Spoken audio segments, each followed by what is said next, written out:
welcome to Warrenworks. Today is another episode of my 52 cards in 52 weeks challenge. Last week I drew a 2 of spades, which says brass chisel hammer, so that's what we're going to be making today. I started with this 1¼ inch brass hex rod.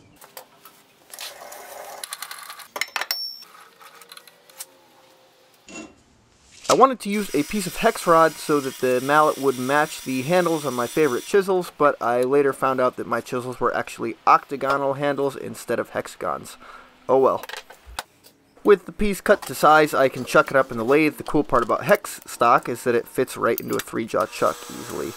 And I'll start by just facing the face of the part off, getting it nice and smooth, taking all those saw marks out. I'll use the edge of the tool to chamfer the edge of the mallet just to give it a nice eased edge on the corners.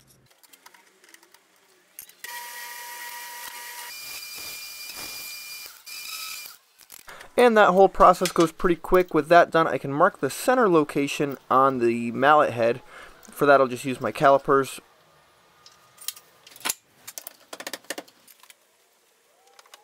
And then I can switch over to a 4-jaw chuck to mount the piece in sideways.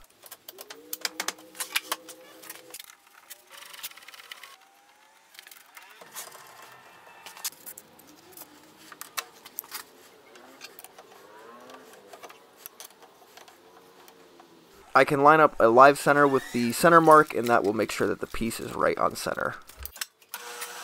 And then I can begin boring the hole for the handle. I'll start with a smaller drill bit and work my way up. I had to slow the machine down for this big bit, and it actually kept catching.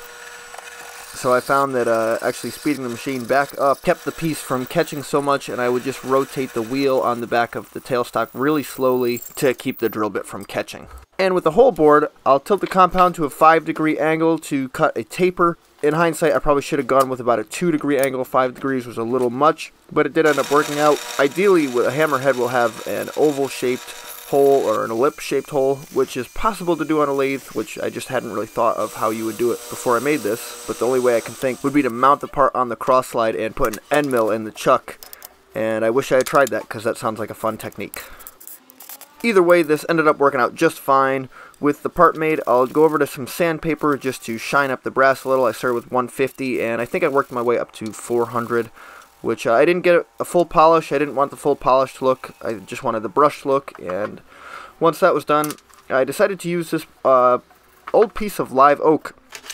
At least I believe that's what it is. I'm not entirely sure, but it's got some really cool swirly grain in it.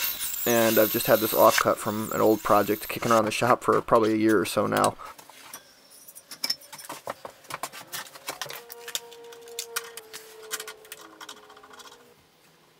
I could use my wood lathe to mount that piece of oak and start to turn a handle.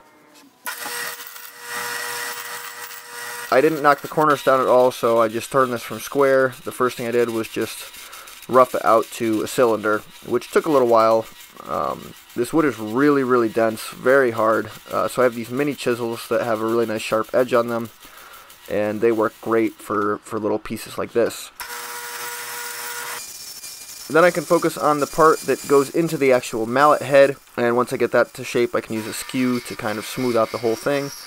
And I left this just a hair oversized, but I got it right about to where it needed to be. And once that was done, I could go over to just shaping the handle to what seemed to fit my hand nicely, and then with that shape where I liked it, I could just go through some of the grits and sand it. With the handle nice and smooth, I can remove it from the lathe and head over to the bandsaw to cut a slot. This will accept a wedge to mount the head. I widened that slot a little, so just a couple passes, and the head was still a little bit tight, so I just used a file to just bring that to its final size where it was a nice snug fit, and I just cut a little wedge from a piece of walnut. Mixing up some 5-minute epoxy and throwing some black pigment in there just to make it look a little classier. And I put the epoxy all inside of the head and pushed the head onto the handle, and then I filled the rest, hit it with a heat gun quick just to kind of make the epoxy sink down deep in. And then I could put the wedge in there and tap it in place. After a few minutes it's set up, and after about an hour I can head over to my disc sander and sand the wedge and top nice and flat. Once that was sanded smooth, I'll go through the grits again to get that same finish on the top. and I just used some teak oil because it was what was laying around in my shop, and I wanted to put something on the handle. And you can see how nice this grain is once you get some oil on there. It's really beautiful stuff. The top didn't come out perfect because, like I said earlier, it would have been better if it was an oval, but I'm still happy with how it came out. And then I can just test it out with some chisels on a piece of scrap just to see how it worked. And this little hammer works surprisingly well. It gives you plenty of control without being too big that it will damage the chisel. Well, I'm very happy with how this little hammer came out, or mallet, or whatever you want to call it. With that, I'm going to pick my card for next week.